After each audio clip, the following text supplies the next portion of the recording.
Au niveau des autorités comoriennes, ils savaient bien que le président Kouloulou, c'est l'hypothèse que je dis, devait faire un voyage. Donc, il fallait absolument faire capoter ce voyage. Donc, il y a une manipulation à la base. Parce que ça, c'est les éléments de l'enquête. On a parlé justement du fameux hélicoptère qui a exfiltré, soi-disant, un agent franco-comorien. Ces éléments-là. Les enquêteurs avancent des hypothèses. Et si je puis vous dire, et ça c'est un élément très très important, parmi les enquêteurs, il y a des personnes qui étaient dans une histoire de trafic d'armes, d'un bâton qui avait armes. Donc, c'est des éléments au dernier moment qu'on va dénoncer pour montrer que tout ça là, c'est une grosse machination. C'est au sein du pouvoir.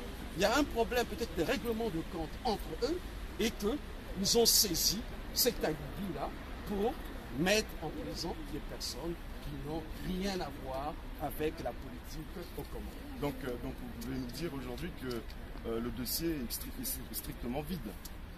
Quand je dis dossier vide, c'est-à-dire il n'y a pas d'éléments matériels pouvant caractériser, on va dire, ne serait-ce qu'un début de preuve. En droit français, on dit il faut qu'il y ait des indices concordants, faisant présumer, ou tendant à faire présumer que l'infraction allait se réaliser. Quand on parle d'atteinte à la sûreté de l'État, c'est une notion juridique qui a un sens. Quand on parle de coup d'État, bien sûr. Donc, il y a aussi tentative d'assassinat. Tentative d'assassinat. Donc, ce qui veut dire une certaine organisation qu'on puisse faire, je ne sais pas, un guet-apens. Moi, je me souviens, j'étais au Comores l'année dernière, la voie qui mène justement, qui passe devant la maison de Babataï, le président Ikiloulou voyageait. Ils ont placé tous les 500 mètres des militaires qui n'avaient pas d'armes. Alors, qui n'avaient pas d'armes? Vous pensez qu'avec ces militaires qui n'ont pas d'armes, qui sont sous le soleil, 500 mètres, un commando bien organisé aura peur de ça? Il n'y a pas ça. Ce n'est pas parce que la maison de M. Babataï est à côté de la route qui mène à l'aéroport qu'on va faire que c'est là qu'ils vont attendre. Des vrais professionnels ne feront pas ça. Ben, permettez-moi d'avoir une posture un peu complotiste. Hein? Juste une petite, hein, je vous m'excuserai. Mais aujourd'hui, vous avez parmi vos clients, donc vous avez Mahmoud Abdallah, le Comorien, mais vous avez Alamine Mustafa d'origine tchadienne, et puis Joris Gombe d'origine de la République démocratique du Congo. J'aimerais bien vous poser une petite question. Est-ce un hasard que ces gens-là se soient trouvés à un moment donné, à un lieu donné, dans une posture donnée, on ne sait pas, expliquer, donner ça, je pense que ça pourrait servir, ne serait-ce que pour ceux qui soutiennent et qui veulent que justice soit faite, qui veulent que le procès équitable ait lieu. Dites-nous comment ces gens-là se sont retrouvés là, par quel hasard? Voilà, par quel hasard? Non, il n'y a pas de hasard. Joris Gombe a connu Mahmoud Abdallah, Mohamed Abdallah plutôt, en prison, pas à l'extérieur. Donc, vous n'avez aucun contact. Quand Joris Gombe a été arrêté, il était 16 ans, il avait un contact avec un commissaire de police, il devait rencontrer le lendemain le ministre de l'Intérieur où il devait solliciter des agréments pour son commerce. Parce que Joris Gombe voulait avoir un marché de riz. Donc, c'est pour cela, l'autre, comme il a été en affaire avec Patrick Leclerc, M. Alami, qui connaissait Patrick Leclerc, a accompagné Joris Gombe, c'est tout. Donc, il n'y avait pas de concertation. Et je dis même, si l'hypothèse était sérieuse, mais c'est depuis longtemps qu'il devait les arrêter. Alami Mustafa est arrêté à la sortie de la mosquée. Il revenait de la prière. Donc, des gens qui font un coup d'État que vous laissez traîner pendant 2 jours comme ça là, et qui sont arrêtés par des simples circonstances, on peut dire, hasardeuses. Hasardeuses. Donc, bout en bout, c'est une grosse machination ayant permis ou ayant conduit à un massacre de familles. Voilà, vous pouvez le dire, il y a un dossier vide. C'est le monde. Voilà. J'ai dit, mais mon mot est plus fort. Je dis que c'est un dossier mort-né. Donc, il ne devait pas exister ce dossier-là. Dès les premiers jours, on devait constater que ces dossiers-là n'existent pas, qu'ils se sont trompés, c'est une mauvaise piste. Et ces personnes qui sont aujourd'hui, dont les familles sont dévastées, hein, moralement, ne seraient pas se retrouver là. Les prochaines actions que vous comptez intenter. Mais les prochaines actions, nous, tout ce que nous en tant qu'avocats, chaque fois, on demande, à défaut, soit on demande la clôture du dossier. Ça a été demandé, le dossier n'a pas été clôturé. On a fait des demandes de mise en liberté. Ça n'a pas abouti.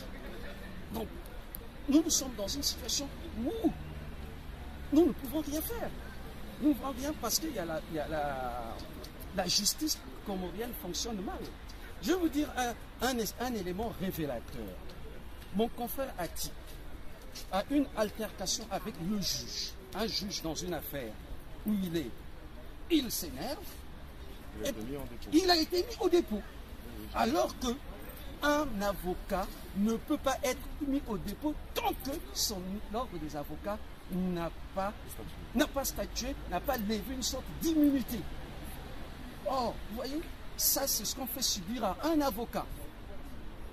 Comptez-vous attaquer les Comores au niveau international pour mauvais traitement, voilà, je pense que les motifs sont sur les banderoles. À l'allure où les choses vont, si le gouvernement comorien ne se décide pas vite, je pense qu'il y aura beaucoup d'échos, parce que je pourrais éventuellement être amené à déposer plainte pour torture de mon client.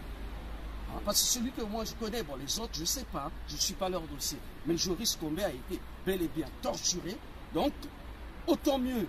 Moi, je pense que dans le souci d'apaisement, il faut que ces personnes-là soient libérées le plus vite possible.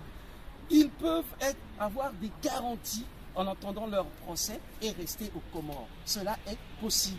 On ne doit pas éternellement maintenir les gens dans cette affaire. Il y a eu une délégation, je crois, d'une fondation, le nom ne me vient pas, qui s'est présentée là-bas, qui a déjà fait des observations dans ce sens.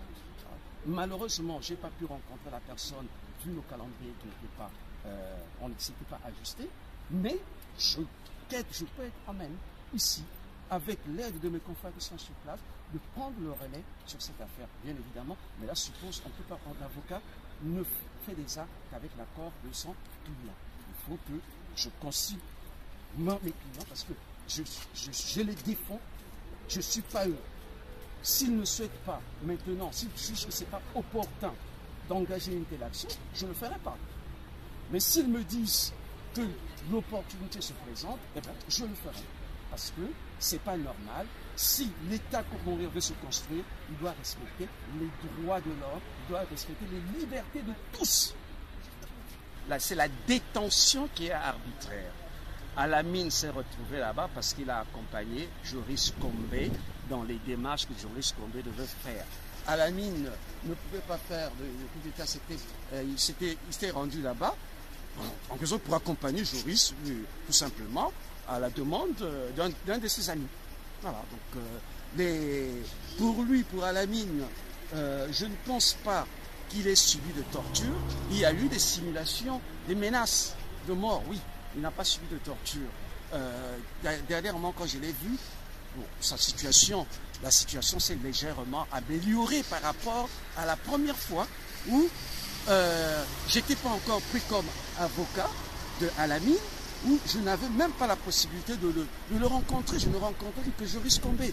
Maintenant, les relations se font de manière beaucoup plus humaine, qui fait que, malgré le caractère assez rude de la détention, Alamine, aux dernières nouvelles, parce que j'étais là-bas au mois de mars, se porte bien.